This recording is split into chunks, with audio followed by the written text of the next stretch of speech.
On day 29, we'll drive to Jacksonville, Florida, where we'll visit Fort Caroline, then go to the Ribault Monument, visit the Kingsley Plantation, and then go and eat and head to our hotel.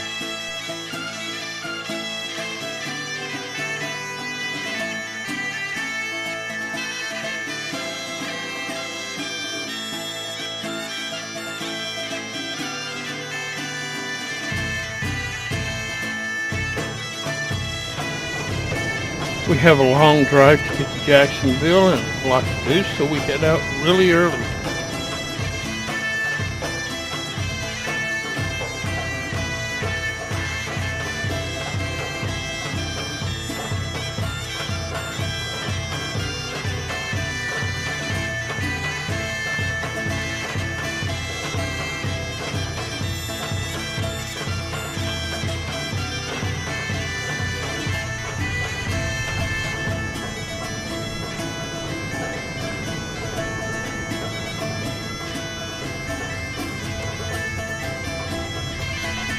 Our first stop is the Fort Caroline National Memorial. This is the first effort of the French to colonize what will become the United States. This is a part of the Timucuan Preserve, which is scattered all over the inlets and marshes of this area and is dedicated to the Native Americans who used to live here. We'll be looking in this area and then go over to the Ribault Monument. John Ribault left France in February of 1562 and landed near this area, setting up a column. We'll see that later. And then 2 years later, a colony was tried to start with about 200 soldiers, artisans, and women at a place called Fort Caroline, and that's what we're going to look at now. We'll be walking on this trail. Let's follow Deborah the Explorer as she explores.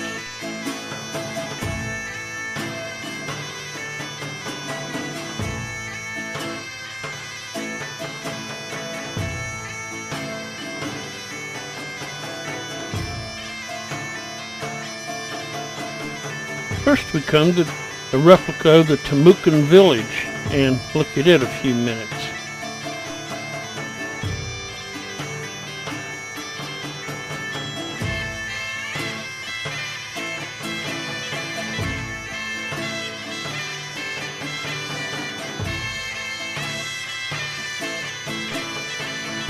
Fort Caroline was the first planned colony of the French in what will become the United States. And this is what their oven looked like right outside the gates. Let's go in and look at what was here. This is what the gate actually looked like at that time.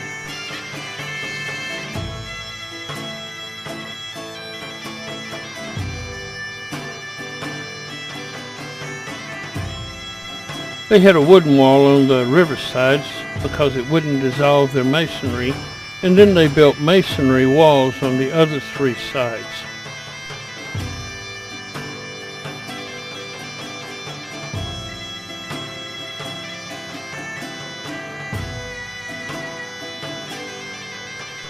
It looked like this when it was fully built.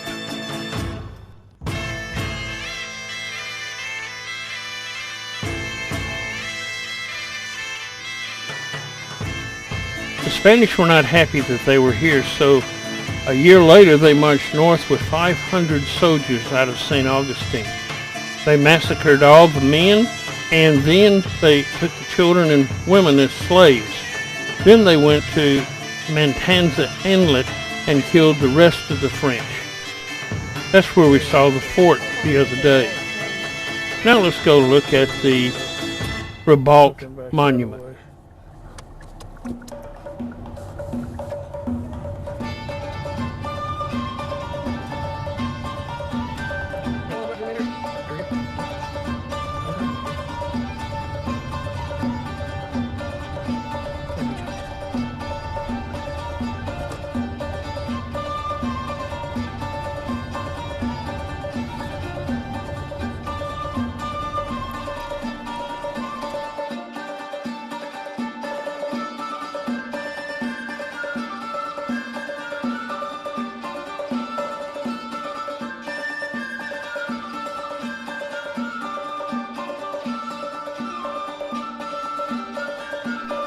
This column is a replica of the one set up by Ribault when he landed at this place on May the 1st, 1562.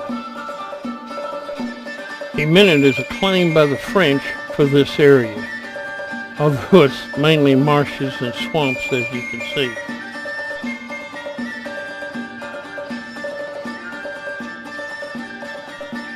We will now go from the Ribault Monument to Kingsley Plantation.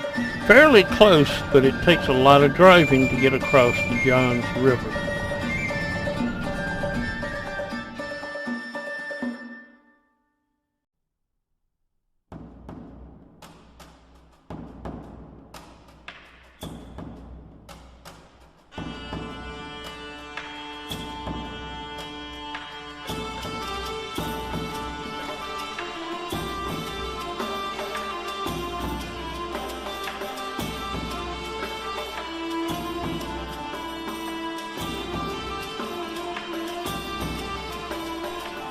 On the way we get caught up in a traffic jam, but we're going to get off early and head down one of the side roads to the Kingsley Plantation itself.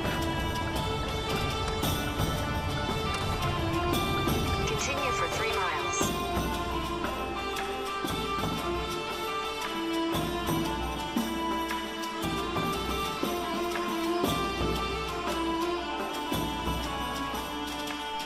This is a tabby house.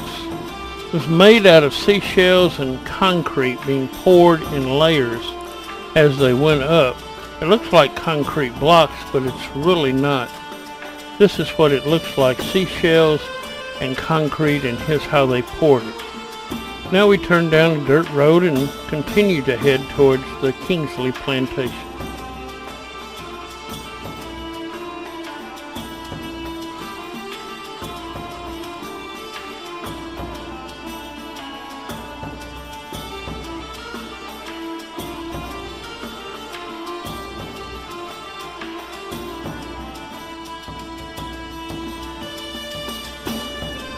This is an unusual plantation in that it actually was owned by a black family, and the wife was actually a princess from Africa.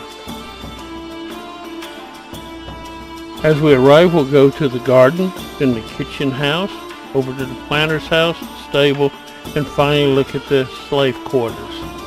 This is what it would have looked like in its heyday. The slaves were used as labor to grow crops, and this is what they had to do. The garden is used to grow plants that would have been on this during the heyday, mainly sugar cane and cotton.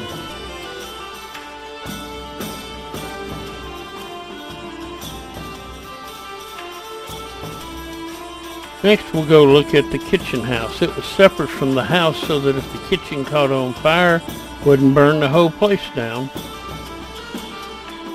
This is what it looked like when it was functioning. Upstairs was a place for the manager to live. It was a woman.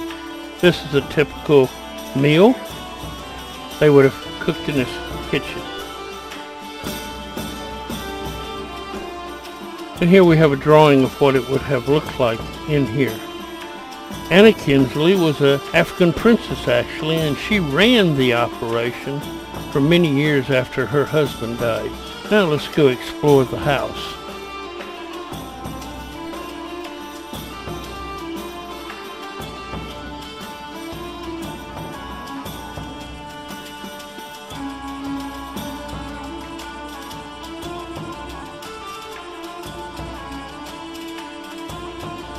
Next we'll go look at the stable or barn and how they would have used it.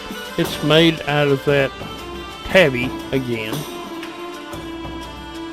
and it would have been used for various purposes, such as taking seeds out of the cotton before the cotton gin. Now we're going to go from the stable out to the slave quarters and look at them. All of these houses were made out of the tabby that we talked about earlier.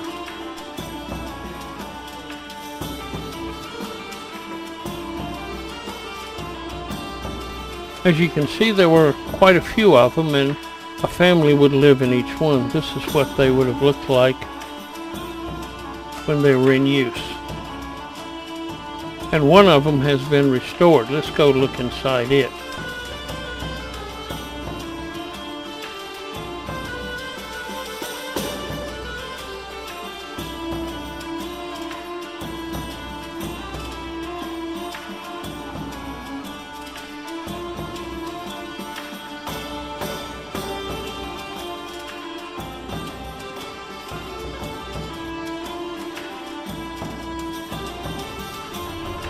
Now it's time to head back. We're going to take a different route back as we turn left. Continue for 3 miles.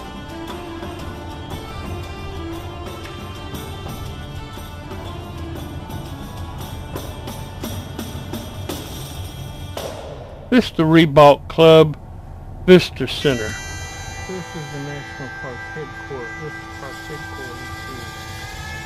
Preserve headquarters.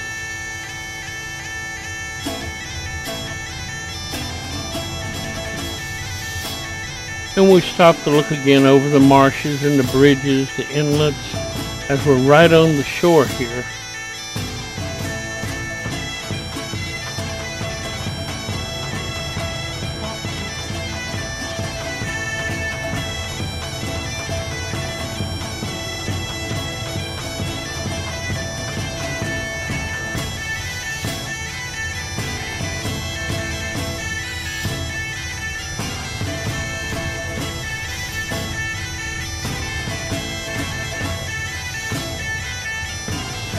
As we come out on the main road, there's that traffic jam again. Good thing it's going the other way, though.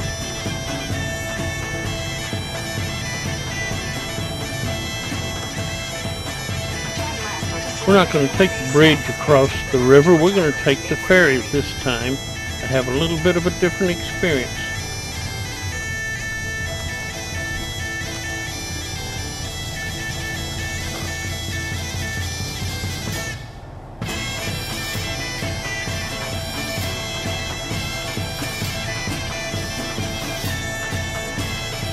We wait on the ferry, and then it is time to go on board.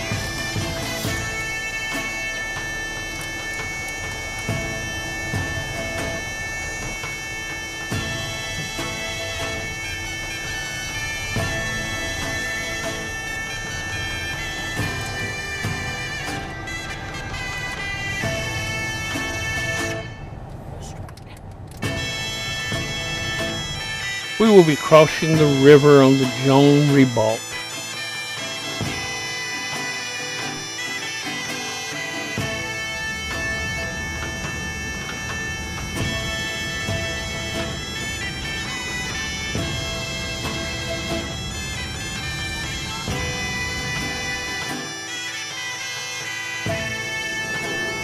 Soon we're pulling away from the dock on the St. John's Island side and heading toward the Port May side.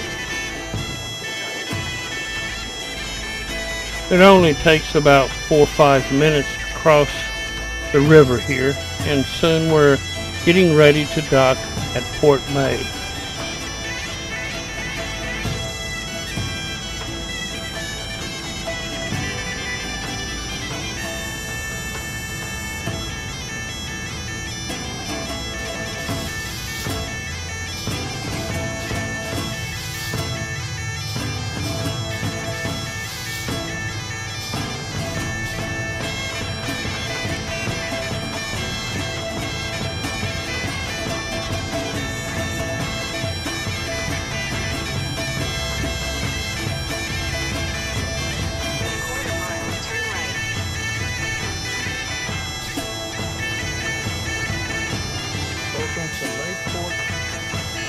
As we get off, it's not very far down the road to where we're going to be eating. It's a Safe Harbor Seafood Market. They have a lot of different types of seafood here.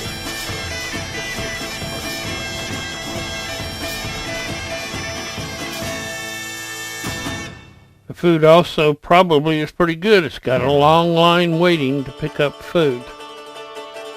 And here's their menu.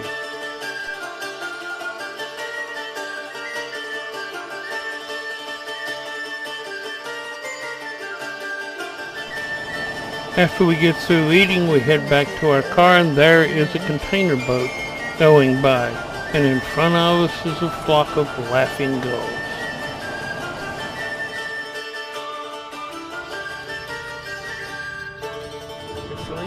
To get to our hotel, we have to cross back over the St. Johns River on the bridge.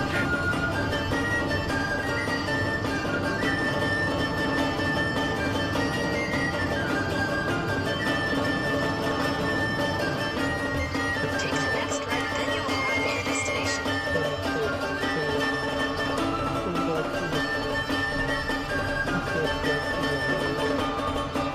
You've arrived.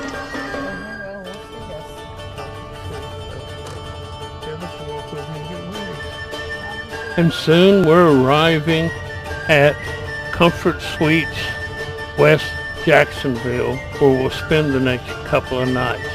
And that brings us to the end of day 31.